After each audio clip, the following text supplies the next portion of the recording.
Police of Reddit, what is the absolute worst crime scene you've come across?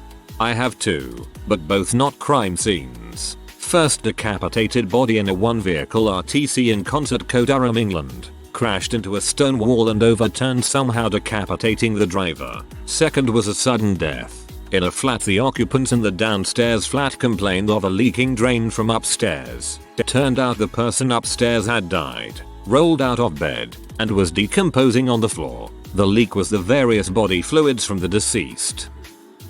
Private security here was patrolling the exterior of my building when I smelled it. Once you smell death, you never forget it. What's worse, it was coming from the trash compactor. We have a couple nice restaurants who toss their garbage into the compactor, and a lot of homeless nearby. One of them saw the cooks tossing the garbage the night before and climbed in to grab it. However, the compactor is one of those that will activate when the door closes. Either he didn't know that, or the wind got the door. Holy crap, the thought of being in that situation, seeing the compactor come down knowing you're about to be crushed. My dad was a cop and the worst case he ever had was while he was a detective. They caught a local teacher with something 8 full CDs of CP. The most awful thing about it that you have to go through it all to see if you can identify any adults in the pictures to try and get them busted. Freaking sick. And if a child is identified, the parents and child have to go through every photo and confirm it. It's horrible. A friend of mine's dad is a cop. He told the story of one time he was called to investigate a fire that was lit in an alleyway. This was midday. He'd yet to eat lunch and had skipped breakfast, and upon arriving to the scene noticed a particularly appetizing aroma coming from the fire. His mouth was involuntarily watering. Turns out, the fire was an ignited carpet, rolled up, with a dead person inside of it. I'm not a cop, but a good friend of mine is, and he recently told me a story. A few weeks ago he got a call to a homicide. A 25-year-old male had killed a 63-year-old male. The victim was a father to a 17-year-old high school girl. The girl had recently began dating a known thug drug dealer. The girl's parents had tried to tell her she couldn't date him, but she did it anyways as an act of rebellion. Long story short, the guy stabbed the father about 30 times with a chef's knife found in the owner's kitchen after an argument ensued. The argument was over him not dating his daughter. Looks like dad was right. When my buddy, the cop, showed up, he said the whole kitchen was literally covered in the man's blood. He said the corpse looked like a sliced cow carcass. Both the girl and her mother were sitting in their dead husband's blood crying hysterically. And this, kids, is why you listen to your parents. My stepfather worked traffic homicide for years and encountered any number of frankly gruesome things, but the story I remember really sticking out in my mind involved a car hitting an electric pole on a rainy night. The car's occupant had, in the course of the accident, become decapitated, had sheared completely off. The electric pole was severely damaged, one of the lines breaking and falling down to rest in a puddle, which now also contained the severed head. The electrical charge was, apparently, causing the head to bounce and sizzle in a very disconcerting fashion, to put it lightly. Not completely what OP is looking for, but a horrible scene nonetheless. My grandfather's friend was a truck driver for many years, and on one night while he was driving, a car swerved across the median and hit his truck head on, killed everyone inside the car, and to make it worse, they had just crossed into America legally, so this small sedan had about 6 more people than it should have held stuffed into hollowed out places. So when he hit the car, a red mist just exploded out. He had people stuck up under the hood of his truck and it was a huge mess. Fricked him up for a while. Probably fricked up any responding officers too. I had an old co-worker who used to drive the 18-wheeler for our company and had a man commit suicide by walking out in front of his truck. He could no longer drive or ride in a vehicle after that, would ride his bike or walk to work. I hope your grandfather's friend ended up being somewhat okay after. I'm sure it's hard to come back from that. I once went to a scene where her ex-boyfriend showed up at the house where the girl lived. He knocked and then started firing a shotgun through the door, hitting a toddler. He then went in and shot the girl's mother. I still remember chunks of flesh and underarm hair stuck to the wall. Shot the father and then left. The girl was out for the evening. He then left the gun and a suicide knot at the top of a bridge. He went on the run instead of killing himself and was captured shortly thereafter by the marshals. Fricked up scene. My father-in-law is a retired state trooper. He was called to respond to the 2-vehicle accident near his home. That's where he spent his final minutes with his wife before she died trapped in her vehicle. A bunch come to mind. Hard to rank them because they are all so unique. One was a 95-year-old lady who lived alone and stopped answering phone calls from her son. He went to her house and found her about a week later. She died while in the bathtub. Her head was resting on the edge of the tub, looking up, with her mouth extremely wide open. She had hundreds of bugs pouring out of her eyes, nose and mouth. It was straight out of a horror movie. You could smell it from the front porch. I felt really bad for her son. No one should ever have to see their mother like that.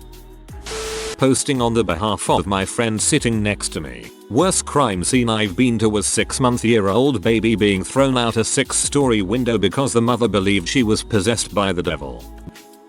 This is a story I got from the local police lieutenant during an interview for a college paper. It was Halloween night, and my campus has a somewhat notorious Halloween party throughout town. Police actually walk the streets in riot gear that night, and normally get a lot of nice costumes. Dudes. Anyway, they get a call to break up a fight at a house party. They arrive and are trying to push through all the drunk people to find who's actually fighting. They got to the fight, which was actually taking place the next house over on the sidewalk, but a second too late. They watched as one kid pushed the other in front of a speeding tow truck, basically causing this kid's body to explode into a bloody mess. I think the kid who pushed him got involuntary manslaughter or something like that. Attended scene autopsy of a 13-year-old who was hunting with his 11-year-old brother and accidentally shot him dead center in the back of the head with a slug meant for deer. The kid looked bad enough when I got there and had already expired. His face looked like a facehugger if you want context. Feel really bad for the brother as he attempted to do CPR and stuff. Obviously in a panic as his brother was likely just expelling blood everywhere and not actually still alive. This poor kid will not only remember shooting his little brother but actually seeing the aftermath and putting his face on it. Obviously far worse for the kid than anyone else. This one's a bit of a cliché, and not really a crime scene. Few months old DOA. Elderly women with no family, just 2 dogs. Family out of state asked for us to check on her. Got into her apartment. She had been dead a few months. Other than the smell, the sight of her eaten off fingers by the starving dogs that were there. I'm going to guess you mean a cliché. A clique is a group of people. Tragic. Though, old folks living alone seems to not be a good idea. Cop friend of mine was first on the scene to the monkey ripping that woman's face off in CT. He had serious PTSD after that. I work at a police department reviewing old cases. I'd say the worst I've ever come across, so far, was an older man who was found dead in his home by his son. Doesn't sound too bad at first, until you realize that he was found kneeling next to his bed, pants around his knees, Playboy on the bed in front of him, and dong still in his hand. Dead 2 days and found by his son mid-fap. Actually you would be amazed by how many corpses are found photographed partially or fully naked. A lot of them are found in the bathroom with their pants down, collapsed onto the floor with poop in the toilet on the floor on the person.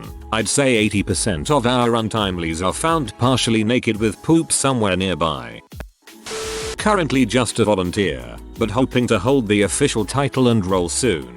A few months back there was a call out to someone who had jumped in front of a train. Fairly certain it was done purposefully, but no one knows for sure, and I haven't followed up on it. Lady had her legs severed, and her stomach area was caved inwards, sort of like in those cartoons where their stomachs are flat against the road after being run over, but with more intestines and stuff that had burst out of various exit points from the pressure. Was given the option to go home for the day after that, but decided to stay. Some guy later in the day called us good for nothing pigs, which made me realize how quick people are to judge us without even knowing what we do or have to deal with. Was very new to it at this point. Not a good day. Not me by my police trade school teacher told me a story of such a fricked up crime scene he was a part of. There was this beautiful woman, could have been a model, and she was naked in the floor of her hotel room, her head not attached to her body and blood everywhere. The entire hotel was a crime scene and my teacher kept seeing cops sneak in to see the hot dead chick, and my teacher, who had command, was furious. He kicked them all out and tried to do his job. Until his higher up, I think a lieutenant, came in by asking around. I heard the hot headless chick was here. Since he was a higher rank, the second he stepped in he took command of the scene, and my teacher never did find out what happened, except some cops care about seeing a hot corpse than doing their job. I'm pretty sure being headless takes a corpse from hot to not.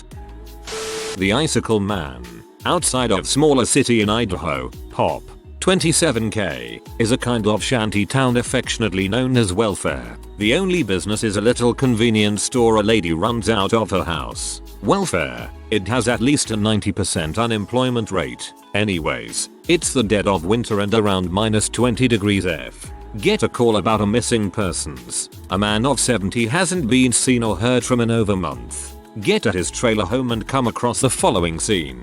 Man's gas had been shut off due to lack of payment, but electricity was still on. Man had water bed with an electric heater to warm the water. Looks like man had been stabbed on the bed. He rotted down to essentially a soup-like consistency. His liquefied remains had dribbled off the edge of the heated water bed to form intricate icicles off the edge. The Icicle Man was the absolute worst. My dad used to work He told me about how they figured out the cartels used to use stillborns and orphans to traffic drugs. They would kill the kids and preserve them so that they could stitch C&H inside their bodies. They would hand the stuffed kids off to a girl that looked like a mom, and they would pretend their kid was sleeping when they were crossing a border. Went on for years until a drug dog attacked one of the stuffed infants and seas snowed everywhere. I was on vacation in Tokyo a long time ago. Strolling through the streets one day, I came to a train crossing and several pedestrians stopped as the train approached. One guy, a mid-50s salaryman in a cheap suit, turned to me, put his finger over his lips and said SHHHHHHHHHH, then jumped in front of the train. It happened so fast I couldn't tell what happened. It was like he was there, looking me in the eyes. Then he took a step back and was replaced by a train. Still shakes me to this day, even though I have no idea what happened or why. There was something casual about it. He wasn't totally insane or disheveled. He looked like a guy on his way home from work. Obligatory, not a cop, but one of the deputies in the county I grew up in was the first on scene at the fatal one-car accident where his only daughter was the driver. Not a cop, but I work in a police station in a civilian position. One of the worst described to me by a co-worker was early in her career. A group of boys, probably around 12, were playing in an empty lot. They had a jerry can of propane and were dipping a stick with a rag wrapped around it into the can, then lighting it on fire. Anyways, one of the boys managed to get some of the propane on his shoe and lit his shoe on fire. He bent down to pat the fire on his shoe out, and one of his friends thought it would be funny to toss the rest of the jerry can onto his friend. The fire traveled up from his shoe and the boy was engulfed in seconds. My colleague arrived only minutes later, but it was too late. She was ordered to remain with him until he arrived at the hospital and to stay with him until the coroner arrived, because though he was still alive when she arrived, it was clear that he wasn't going to make it, and she needed to do continuity on the body. She said when they performed the autopsy, the only part of his body that hadn't sustained second or third degree burns were the bottoms of his feet. My colleague says the hardest this she has ever done was traveling to the hospital with him, and listen to him beg to see his parents again, as they both knew he was going to die. I'm not a cop, but I accidentally ran into a crime scene once. My neighbors down the street had always been pretty strange. It was some super aloof grandparents, their seriously messed up daughter who is rarely around, and their daughter's daughter about 3 years younger than me who I always babysat, for free usually because they were pretty poor. Anyway, one day me and the girl are coming home from school. She's probably 9 and I was around 12. Her mom is bipolar with psychosis, probably on the schizoaffective end, and has been dating around with guys not much better. I leave for my house and she walks into this apartment, and then a minute later there's a gunshot. Everyone around starts going for the complex, including my parents, to investigate, and me following along a few minutes after. I got a small glimpse. There was a ton of chaos. The police had been called. The girl is screaming from inside the apartment. My parents are trying to block me from seeing of blood and brains all over the wall. I found out later that apparently her mom's boyfriend was waiting at the table with a handgun and blew his brains out when she walked in front of her and her mom. I saw her like once after that, but the kid was totally messed up from abuse and the trauma. I don't envy the officers who had to talk to them and check out the scene. My dad was a copper in Manchester, UK, so he and his probationer partner, probationer means an officer being trained, get a call to a missing and concerned for welfare in an old people's gated community. It's July, and pretty warm. The old guy hadn't been seen for about 5 weeks. My dad kicks the door into the house and is hit by what he calls a wall of rotting corpse smell. The probationer officer asks to go in, and my dad says it's not something you need to see at this stage in your training. Ignoring his advice, she walks in and instantly throws up. The corpse has turned black, tongue swollen, all this crap. The coroner comes round and they start to lift the body off of the bed. Upon lifting the corpse, the back skin falls off and the kidneys drop out onto the bed. My dad threw up on the body and the coroner apparently laughs. Of 9 years of service, that was the worst thing he ever saw. When my father was a rookie, almost 60 years ago, he was called to a trailer park by concerned neighbors. It was winter and a poor family had tried to heat their trailer with a kitchen oven. The snow from the roof melted, iced over the windows and effectively sealed it. When my father and his partner forced the door, they found the bodies of young children and the father. The mother was no longer rational from the effects of CO2. She was on her hands and knees in the kitchen, trying to scrub the vomit of her dead children off the floor with their bodies scattered around her. Pop saw World War II from Normandy Beach to Berlin. I asked him what was the worst thing he had seen while in uniform. I was not expecting a story about a NJ trailer park. My anatomy professor worked in ANA for a while. I'm not sure in what capacity. He wasn't a medical doctor or nurse. But one morning he was working and this guy walks in, torn clothes and covered in dirt and blood, with his shirt full of something squidgy and leaves, holding the edges to keep everything contained. Like when little kids use shirts to carry Legos. The guy drove himself to the hospital, but he is disoriented and isn't making any sense. But they quickly realize his intestines are in his shirt. Well, partly in his shirt and partly in him. They get him in surgery and clean up what they can, stuffing it back in, but some of it gets removed because it's too damaged or dirty or whatever. Turns out he was out hunting early in the morning by himself. He had climbed a tree to get to a hunting platform or something. I don't remember what it was called and I don't hunt. Sorry. The steps up to the platform were mounted into the tree. Not a ladder, but sort of metal L shapes designed to hold a foot and keep it from slipping off. Except at some point he did slip off, and he caught himself on the hook step with his belly. He hit the ground, lay there for a bit, and then realized his insides were trying to be outsides. So he scooped them up as best he could and made his way to his car, where he drove himself to the air. Not sure if it was the worst, but definitely the most gratifying once I found out the details as to what happened. Went to a house for a call of a dog loose. Upon entering the house, it looked like a slasher film. Blood smeared all over the walls. Looks like large arterial squirts all over the place on the ceiling, etc. The homeowner had towels wrapped around his leg and arms and was at the point of passing out. All the while a happy pit bull covered in blood was outside looking at me, wagging his tail. Got the guy medical attention and retrieved the dog. Turns out the homeowner was beating his dog, trying to get it to become fight worthy. Dog turned around and made the homeowner his bee. Sad that the dog was put down. Dog seemed like it could have been a great dog if it was given a proper chance in a loving home.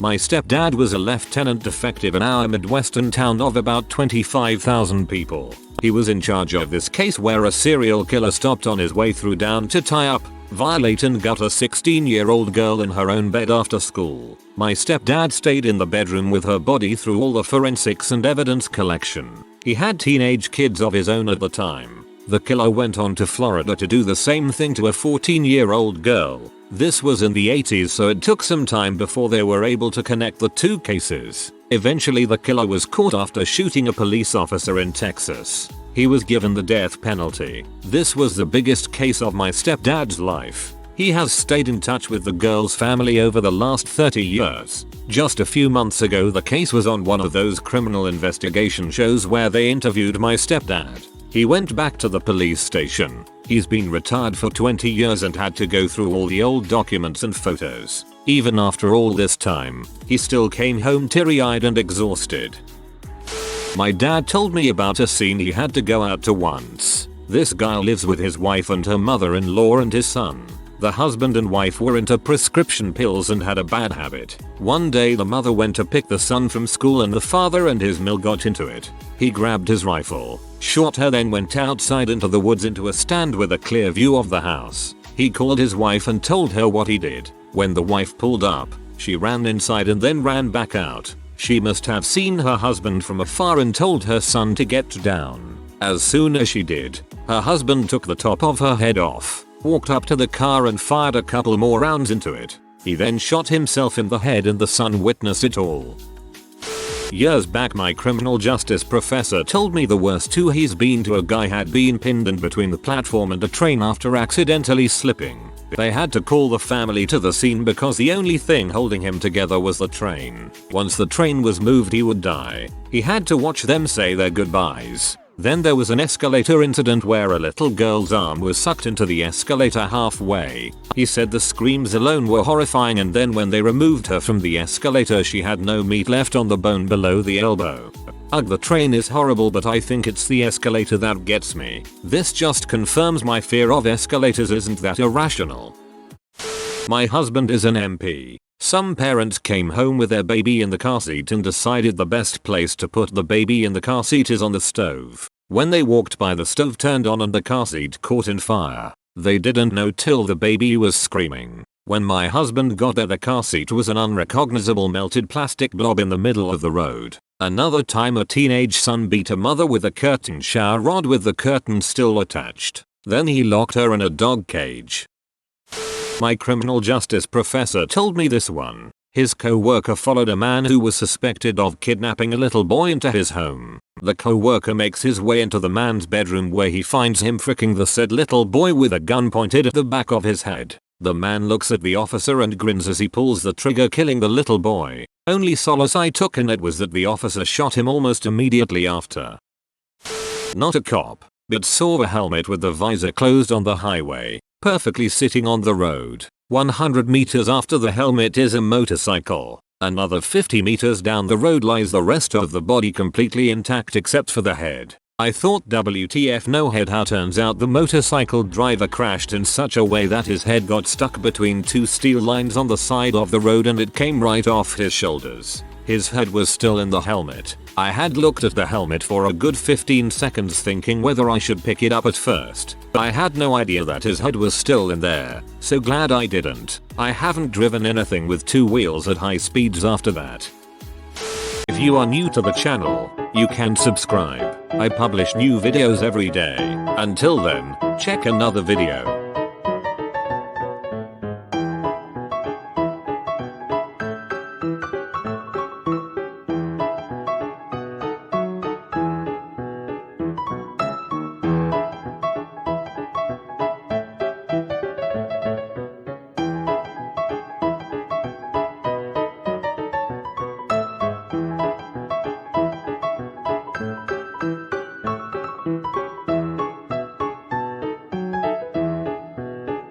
Bye for now.